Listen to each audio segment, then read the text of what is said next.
Yo, yes, my people. Yeah, nah. You know what? I get asked a lot, yeah, about fucking, bro. I was looking rough, G. Feeling rough, feeling rough and looking rough. But anyway, yeah, I get asked a lot, yeah, like, what can you do to like scare the kids from like prison and that? You understand what I'm saying? But I'm saying like, I don't believe you can scare kids with prison. I don't think you can. Well, me personally, anyway, like growing up, I wasn't scared of prison. You understand what I'm saying? Like I've said it before in my videos, like when things are going on, like say man's getting a police chase or whatever and the straps around and whatever else, like when man sat there, I'm doing the calculations and I'm thinking, rah, so 2006, yeah, so right, so yeah, my man's in Hindley, my man's in the farms, yeah, and then obviously fucking next year man will be 18, so then man might go for his bank and you understand what I'm saying? These are all the calculations man doing in man's head, yeah. So it's like you can't really scare kids with prison. You understand what I'm saying? Cause if the kid's fully active, there's levels to the shit in it. If the kid's fully active, yeah, you can't scare him with prison because majority of the time he's gonna have brethren in jail. So the first thing he's gonna be thinking is I get to go see my brethren. I ain't seen my man for time. You understand what I'm saying? That's what I used to think. And then another thing is like, sometimes when like parents feel like they can take the kid on a visit and chat to a lifer and the lifer starts telling them like 7 times out of 10, them prison visits are humble. You understand what I'm saying? That's if you people turn up. But anyway, yeah, so the visits are humble. Never forget one time no, yeah. Uh, early '07, yeah. Early '07, just before I went jail, yeah. My little cousin, must have been in Hindley. So my man's running me down for a visit, say, yo, visit. But I didn't used to do visits. I never used to go on visits, man. Like, no fuckery thing, but I say to man, like, I don't do visits. So it's not like I ain't ghosting, man, because I'm saying to man, I don't do visits, innit? I don't do it. I've been on visits, but I don't do it. So anyone out there that's watching this video, yeah, if you ever got a visit off me in jail, like, be grateful, innit? That shows that I held you in high regard at that time. Because these are things I didn't do. You understand what I'm saying? But I obviously come to see you in it. So anyway, gone on this visit. So now, I'm in this visit hall, yeah? So obviously I'm on my guard anyway. Because I know certain people are in this jail. So it's one of them things like, catch a man in jail, like you might not see him for years. So like, let's get it popping on the visit. So I'm sat there on my guard. So it's me, my man's mum, and his little sister, rest in peace, yeah? So we're on this visit, just chilling, chatting. My man's gassing. Yo, I need some steads. I need some weed. Like he's doing all that, yeah, doing the most. Never forget it. Two gangs. I think it might have been Scousers, but I don't know. Two gangs are on this visit, yeah. One man's come out from a prisoner, come through the door. As soon as my man's come out, he's nodded. Yo, the place erupted. It gone off like man are ducking from Coke cans and Fanta fruit twist and tango and all them kind of things, yeah. I'm just sat there just watching the funk pop off like, yo. And that's the fucked up thing about it. Like, if you was to take a kid to a visit to try and scare him and he sees some shit like that, he's not going to get scared by that because it's not his beef. Like, when I was in that situation, I'm not shitting it like, yo, it's going off. Car, man are exposed to violence on a daily basis. It's more entertainment because it's not my beef. So for once now, it's like, this ain't got nothing to do with me. So I'm just gonna kick back and observe. You understand what I'm saying? And this is the mindset of people at that time. Do you understand what I'm saying? For me at that time. So then my man's going, man, what? Come on, with his arms out and that. Yeah, yo, a man just picked up a coke and just went, boom, smacked him square in the forehead, like, and then the thing just went, oh my, poof, tss, coke spraying everywhere, like visitors are screaming and running and like there's kids and all these things on the visit, but it's like when it comes to this warfare, yeah, this post-Cold War or whatever it is, yeah, people lose sight of humanity.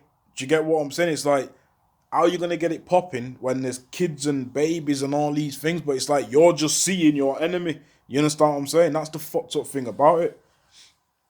And it's like it's mad. it's like even like growing up and then you're exposed to so much violence, it becomes the norm to you. It's like the first time you get shot at. The first time you get shot, you might be shitting yourself and go home, and now any car comes, you're flinching and all them kind of things, yeah? But you see, after a bit, it just becomes the norm. Yo, mad thing. I never forget, yeah, this one time, must have been sat on Stanford with my brethren in his gaff, yeah? So these times, same, '06 time, so majority of man had fucked off. Majority of man was in jail, or just fucked off, just tapped out, yeah? So it's just me, really, and then my brethren. You understand what I'm saying? The rest of my homies then was locked up. So it's just me and my man. So now we're sat there in his gaff chilling. My man's like, yo, I want a food, you know, G, I want a food. So I'm saying, right, all right, cool. Let's go in it. So we start going. My man started grabbing his bike. You understand what I'm saying? And at this point, like, I felt like I was untouchable. So at this point, my man's like grabbing his bike. So I'm saying to him, like, yo, you're mad. You grabbing your bike for, G? We're walking, bro. My man's looking at me like I'm mad. Like, right, what do you mean walking? I said, yo, we're walking, G. We're walking. These are our ends, bro. Like, man ain't on none of that. Like, man are walking. You get me? So, all right, cool. Down for whatever. So now we're walking to the food shop, Pan House. Shout out Pan House every single time. R.I.P. Pan House, man. But anyway, man are going. As we got to the top of Albion, so obviously we come off Stanford, cut down Norton, boom, onto Albion, walking straight towards Ayers Road, you get me? So as we've got to the top of Albion, the alleyway at the back of Panos, the alleyway there, yeah, there's a gal in that alleyway with her little sister and a dog. But obviously, man ain't thinking nothing of it. So we see the gal. So I'm saying to the gal, raw, go home. You get me, G? Like, the streets are hot, go home. So she's like, yeah, all right. But she's acting weird, but I didn't think nothing of it. Got off, gone in the shop, never forget it. My man ordered samosa and chips, yeah? So he's in there, I just got myself a drink. Gone in there, got the food. Now we're walking back. As we're walking back, she's still in the alleyway. So I'm thinking, what's wrong with her? So, yo, didn't I tell you go home? Carried on cutting. So as we're walking now my man that I'm with, he's gassed. You understand what I'm saying? So he's on all this, like, he's just chatting bare madness to me. But I'm just zoning out. Okay, he's just chatting. Then he's saying, yo, they're coming, you know, G. They're coming, you know, G. I'm saying, who's coming? What you on about? He's like, listen, can you feel that in the air? Can you feel it in the air? Yo, they're coming, they're coming. I say, bro, stop listening to all that fucking Lynch and that, man. Like, no one ain't coming, man. You ain't G-Mac, bro. Like, come on, let's go, man. Mama's like, nah, trust me, they're coming, they're coming. These are the times when man used to listen to G-Mac.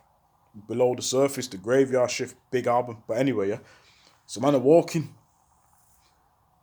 My man saying, right, they're coming. So I'm saying, what you on about, man? Ain't nobody coming, man. These are our ends, bro. So I'm gassing him now. So he's getting gassed up off what I'm saying to him. As we're walking, a car's pulled up next to me. So I've just looked. There's 4 men in the whip, ballied up. So I'm looking at them. They're looking at me. For about 5 seconds, we're just having like a little standoff. Then I've tapped my man like, yo, check that, G. My man's gone, boom, shot off as soon as he seen the man then ballied, yeah? So I'm stood there. So I'm still looking at them because I'm thinking, right, the windows are up. So they're not riding. You understand what I'm saying? These man ain't riding. The windows are up. They're just looking at me ballied up. So I'm thinking, who the fuck is that? I'm expecting to be the homies. You get me? So I'm thinking they're going to pull the bally up and be like, yeah, slipping, you dickhead. And then spin off. And be like, yeah, you dickhead, whatever. Swear at him and fuck. You understand what I'm saying? Like some banter thing. So he's cut. He's gone. As I've looked, my man's grabbing his hat and cutting round the corner. You get me? So he's gone. Flew off. So I'm looking at them. They're still looking at me. No one's not doing nothing else. I said, you know, fuck this. And I've ran backwards. Because we're on a one-way street. He's running in the direction of the traffic. You get me? So I've run back on myself. So I must have chipped back down Albion. Cut through the alleyway. The gal's still in the alleyway. So I'm saying to her, right, you didn't hear me tell you, go home. But in the midst of all this, the car spun off. And I've heard 3 shots. So I'm thinking, rah. Bombed off. Cutting through them alleyways at the back of Ayers Road, yeah, cut off onto Langshaw and that, bombed over Langshaw onto Worthington, Pemberton and Prestige, all them streets, yeah, and I've ended up on the other side of Stamford, so I'm stood there and my phone started ringing. Then a man's belled me, and he's gone, yo, have you just been shot in my alleyway? So I'm saying, raw, nah, that's my man. So now I'm hot again, you get me? So I've ran back to Albion. So I'm looking, I'm saying to the man that's phoned me, him and all his family are out on the street, like, oh, what happened? What happened? You alright? You alright? So I'm saying, yo, where's my man? Where is he? Where is he? So man was like, I don't know, I don't know. I said, so where's the person that got shot in the alleyway? He's like, oh, I don't know, I don't know. But I'm not even registering, so I phoned my man's gaff. So I'm saying to his mum, hello, is my man there? And she's like, no, he's out with you. I said, oh, yeah, he's just, he's gone somewhere, like, you understand what I'm saying? So, boom, that's gone on, yeah? Yo, listen, some doors open, some random door, like, anyone that knows about Albion Street, yeah, that side of the road was not for the homies, you understand what I'm saying? But there's this one random gaff, and you know, like, you never thought, who the fuck lives in there? But anyway, that door's opened. Yo, my man comes walking out, still holding his food, just there, just chatting like, yo, yo, yo. So when I seen him, I got gas, and now me and my man are getting gassed. Yo, yo. You know, all that, yeah. Then we got off, got to his gaff, sat down, and that. My man, listen, like, my man sitting down, eating his food, yeah. I'm looking at this tray. Homie's got a bullet hole in his tray. You understand what I'm saying? I'm thinking, yo, are you nuts? Like, you kept hold of the food the whole time, G. Like, are you mad, bro? Like, you must be crazy. Like, my man, yo, he must have been hungry still. But anyway, yeah. So it's like, this is why I'm saying, like, you can't really scare kids with this car. Man are exposed to violence and that from a very early age. You understand what I'm saying? And then these things start becoming the norm. Do you know what I'm saying? It's like, oh, yo, what? Yo, shooting in OT, shooting in my side last night. Yo, what? No. That man just bust at us and, yeah, oh yeah, all right, safe. Yeah, it's cool. And how is it cool, bro? Like, it's not normal, you know, to be ducking from gunshots and all them kind of things. A motorbike backfires and you start ducking for cover, or you're looking to lick something down. But it was just a backfire of a car or a motorbike. You understand what I'm saying, G? It's not normal, man. It's not normal, G. And this is kind of why I try to break this shit down in languages that man are gonna understand. You understand what I'm saying? Cause I was having this interview with Sharpedge yesterday, Sharpedge, and was just talking like in depth about things, and it just got me thinking. So, and this is kind of why I put this out today. You understand what I'm saying? This topic, this is why I touched on this topic today. I don't believe we can scare the youth with jail. I don't think we can scare them with death and all them kind of things, because